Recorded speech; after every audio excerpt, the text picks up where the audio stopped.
క్రీస్తునందున్న పరిశుద్ధులందరికీ ప్రభువైన క్రీస్తు నామంలో శుభాభివందనాలు. దేవుని ప్రేమ ఆధ్యాత్మిక కార్యక్రమానికి స్వాగతం. ఆపత్కాలమున నీవు నన్ను గూర్చి మొర్రపెట్టుము, నేను నిన్ను విడిపించెదను, నీవు నన్ను మహిమపర్చెదవు. 50వ కీర్తన 15వ వచనం. ఇది నిజంగా ఎంత అద్భుతమైన వాగ్దానం! అయితే ఇక్కడ ఒక అత్యవసరమైన పరిస్థితి ఉన్నది. అది ఆపత్కాలం. అలాంటి దినం ఎలా ఉంటుందంటే, మిట్ట మధ్యాహ్నం అంధకారం అయిపోతుంది. గంటలు గడిచే కొద్దీ మరింత అంధకారం ఆవరిస్తూ ఉంటుంది.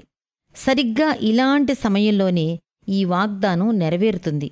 కారుమబ్బులు కమ్ముకున్న రోజు నిమిత్తమే ఈ వాగ్దానం అనుగ్రహించబడింది. నాకు మొర్రపెట్టుము అని ఆయనే ముందుకు వచ్చి సలహా ఇస్తున్నాడు. ఈ మాట తేటతెల్లంగా ఉంది. పెద్దగా దానికి వివరణ ఇవ్వాల్సిన అవసరం లేదు. ప్రతిరోజు ప్రతిక్షణం మొర్రపెట్టడమే మన అలవాటుగా ఉండాలి. ప్రభువు నామంలో మొర్రపెట్టేందుకు స్వాతంత్ర్యం పొందటం ఎంత కృప! ఈ అవకాశాన్ని చక్కగా ఉపయోగించుకునే జ్ఞానం మనకు దొరకటం ఎంత భాగ్యం! ఆపత్కాలంలో మనుషుల చుట్టూ సహాయం కోసం తిరగటం ఎంత బుద్ధిహీనత! మన సమస్యను తన ముందు ఉంచమని ప్రభువు మనలను ఆహ్వానిస్తున్నాడు.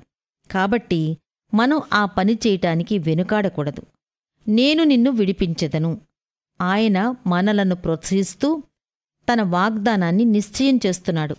ఎంత గడ్డు సమస్య అయినా నాకు చేతకాదు అనడు. సంపూర్ణమైన నిశ్చయమైన సంతోషకరమైన విడుదలను ఆయన మనకు వాగ్దానం చేస్తున్నాడు. ఆయన తన స్వహస్తాలతోనే మనకు విడుదల కలుగచేస్తాడు. మనం ఈ విషయాన్ని నమ్మితే దేవుడు మన విశ్వాసాన్ని ఘనపరుస్తాడు. నీవు నన్ను మహిమపరచెదవు. చివరికి కలిగిన ప్రతిఫలం ఇది. అవును, ఈ పనిని మనం సమృద్ధిగా చెయ్యాలి. మనలను ఆయన విడిపించినప్పుడు మన నోరు తెరిచి గట్టిగా ఆయనను స్తుతించాలి.